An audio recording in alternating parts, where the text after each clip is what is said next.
Tidak ada kata-kata Minangkabau dalam seluruh prasasti itu.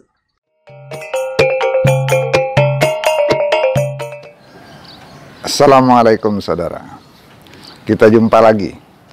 Kali ini kita bicara tentang Minangkabau di mata sejarah.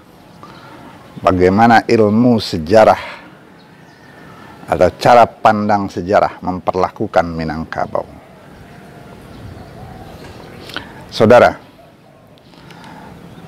saya membagi dalam sebuah kontinum antara cara pandang sejarah dan cara pandang Tambo, maka ada 4 titik pandang atau 4 versi Minangkabau. Ada 4 versi Minangkabau jika dipandang menurut kacamata sejarah dan kacamata Tambo. Nanti akan lahir serangkaian ragam tentang Minangkabau. Ragam pandangan terhadap Minangkabau. Pertama, dari kacamata sejarah ansih, kacamata sejarah 100%. Kemudian ada kacamata sejarah yang kedua yang berusaha mengakomodasi pikiran-pikiran Tambo, tapi tetap dominasi pada cara pandang sejarah. Pada sudut pandang ketiga, nanti ada cara pandang para penutur dan pencinta Tambo yang berusaha mengakomodasi cara pandang sejarah. Dan titik kontinum yang lain adalah cara pandang para pencinta penutur Tambo yang mengabaikan sama sekali cara pandang sejarah. Jadi ada cara pandang sejarah yang sama sekali mengabaikan Tambo, dan ada cara pandang Tambo yang sama sekali mengabaikan cara pandang sejarah. Di antara keduanya itu ada cara pandang Tambo yang memperhatikan cara pandang sejarah dan cara pandang sejarah yang memperhatikan cara pandang Tambo. 4 titik ini, 4 versi ini akan melahirkan ragam pemahaman tentang masa lalu Minangkabau. Baik, kita mulai yang pertama, saudara. Kita geser sedikit. Ini cara pandang sejarah terhadap Minangkabau masa lalu. Maka saya harus menyampaikan kepada Anda akan kecewa. Karena dalam cara pandang sejarah Minangkabau tidak ada. Kenapa? Catatan sejarah tidak menuliskan tentang Minangkabau utuh.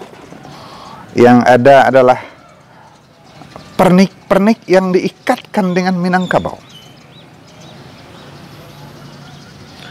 Ada kerajaan-kerajaan yang pernah bersentuhan dengan wilayah Minangkabau. Dan di sana cerita tentang tokoh-tokoh. Tokoh-tokoh yang juga tidak bicara, tidak terkait dengan Minangkabau dalam arti utuh. Ada kerajaan-kerajaan di sana. Nanti kita bahas apa saja ragam kerajaan yang dihasilkan dari cara pandang sejarah 100% ini. Bahkan ada cara pandang sejarah yang mengatakan pernah ada rencana mendirikan negara Minangkabau. Tapi negara Minangkabau tidak pernah ada. Atau ada daerah istimewa Minangkabau dan seterusnya. Oke, pada titik kedua, cara pandang sejarah atau para ilmuwan, para penulis sejarah yang berusaha mengapresiasi, memperhatikan cara pandang Tambo, maka kita akan menemukan tuturan yang versi sejarah Tapi di sana ada data-data, ada peristiwa-peristiwa, ada nama-nama yang diambil dari tuturan Tambo. Tapi tetap penguasa pemikirannya adalah penguasa pemikiran sejarah. Kita akan lihat nanti. Di sana akan terlihat bahwa sebahagian besar patokannya adalah patokan data sejarah dari pandangan ilmu sejarah tadi. Maka sebahagian besar wilayah Tambo itu dipreteli. Oke, pada titik ketiga, saudara, ada para pencinta, para penutur Tambo, orang yang mengerti Tambo, ingin menyumbangkan pikiran mereka dan mengobrak-abrik cara pandang ilmu sejarah tadi dan berpatokan kepada tuturan Tambo. Maka lahirlah sejarah versi Tambo yang bagi orang sejarah itu tidak masuk akal, bahkan absurd. Jadi pandangan kedua dan pandangan ketiga ini menjadi perdebatan. Walaupun itu banyak sekali, bahkan sebagian besar buku yang memberi nama sejarah Minangkabau justru berada pada posisi ketiga ini. Para penulisnya, para penuturnya adalah orang-orang yang sangat mengerti Tambo dan sangat mencintai Tambo dan memaksa data-data Tambo itu menjadi data sejarah. Kita lihat nanti ragam apa yang akan muncul. Kemudian ini cara pandang terakhir dari para penutur dan pencinta Tambo yang mengabaikan seluruh cara pandang sejarah. Maka Minangkabau yang dihasilkan tidak dalam bentuk sejarah, tapi ada bahan untuk memahami Minangkabau melalui versi Tambo. Tapi Tambo tidak punya cara pikir sejarah tentang tahun, tentang periode. Baik saudara, mari kita lihat satu persatu, mulai dari cara pandang sejarah 100%, kemudian cara pandang sejarah yang mengakomodasi cara pandang Tambo, tapi tetap masih dikuasai oleh pemikiran ilmuwan sejarah. Kemudian pada titik ketiga, cara pandang Tambo yang berusaha mensejarahkan Tambo. Akhirnya pikiran-pikiran sejarah diobrak-abrik. Dan terakhir adalah pemikiran Tambo yang mengabaikan 100% cara pikir sejarah. Mari kita mulai, saudara. Nah, saudara, kita mulai tentang pandangan sejarah tentang Minangkabau masa lalu. Yang pertama, bagi sejarah, hanya ada sejarah jika ada data. Tanpa data, tidak ada sejarah. Maka disusunlah sejarah Minangkabau masa lalu itu dengan data yang merupakan perca-perca, mozaik, loncatan-loncatan data yang terpaut belasan abad. Yang pertama, katanya suku bahasa Minangkabau itu berasal dari Deutero Melayu, Melayu muda dari Cina Selatan yang datang memasuki Sumatera 2000 atau 2500 tahun sebelum Masehi. Kemudian tidak ada data, lalu ada mozaik, ada catatan dari Pengelana dari Cina, Itsing. Dia bertemu dengan suku bangsa Melayu, belum Minangkabau. Lalu pada abad ke-7 ada catatan tentang utusan Melayu, kerajaan Melayu ke Cina. Kemudian ada prasasti yang menceritakan tentang kerajaan Melayu di Minanga abad ke-7, ke-8 Masehi. Kemudian ada mozaik tentang kerajaan Sriwijaya sampai abad ke-11 Masehi. Lalu abad ke-12, ke-13 ada mozaik potongan-potongan catatan tentang kerajaan Dharmasraya.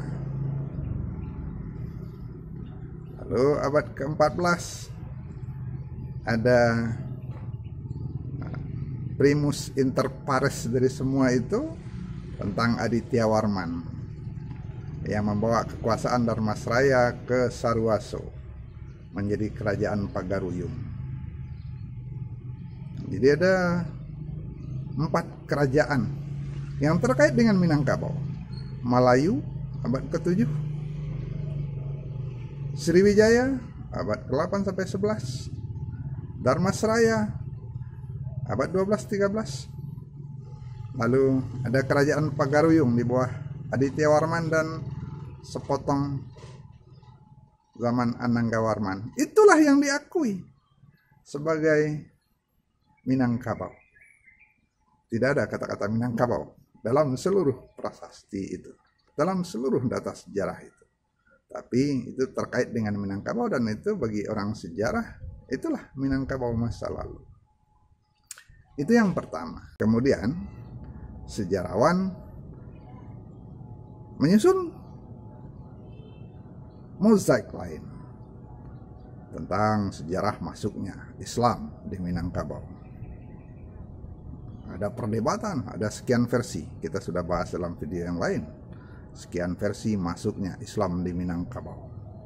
Kemudian ada lagi sudut pandang lain sejarawan tentang asal nama Minangkabau. Sudah kita bahas juga. Ada sekian versi sejarawan tentang asal nama Minangkabau yang tidak satu kata. Dan itu juga belum menjelaskan Minangkabau. Kemudian sejarawan juga membuat sejarah tokoh-tokoh Minangkabau. Ada lagi sejarah perang dan politik yang berkembang di Minangkabau. Sampai ada sejarah yang mencatat rencana pendirian negara Minangkabau. Kita akan bahas nanti dalam video yang khusus. Itulah saudara, versi atau sudut pandang ilmu sejarah terhadap Minangkabau masa lalu berupa mozaik loncatan, catatan tahun yang kadang-kadang terbentang belasan abad. Lalu ada mozaik kecil yang dicatat sebagai catatan sejarah. Kemudian ada nama-nama kerajaan yang tidak menyebut Minangkabau.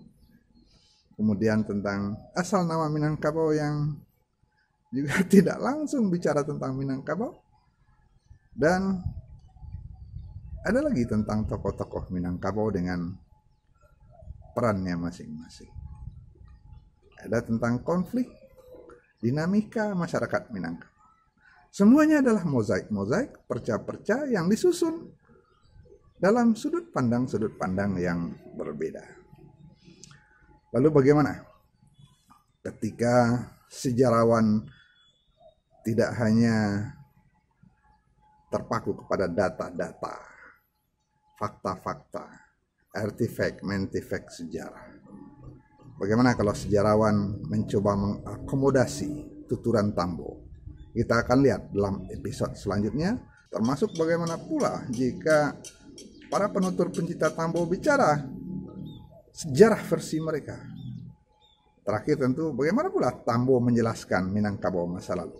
Tambo punya bahan untuk menjelaskan mengapa orang Minangkabau matrilineal, sejak kapan, kenapa orang Minangkabau mempunyai suku, kenapa orang Minangkabau Islam, kenapa orang Minangkabau mempunyai penghulu, kenapa orang Minangkabau beradat. Tapi Tambo tidak punya cara pikir sejarah tentang tahun, tentang periode. Kita jumpa episode selanjutnya. Assalamualaikum warahmatullahi wabarakatuh.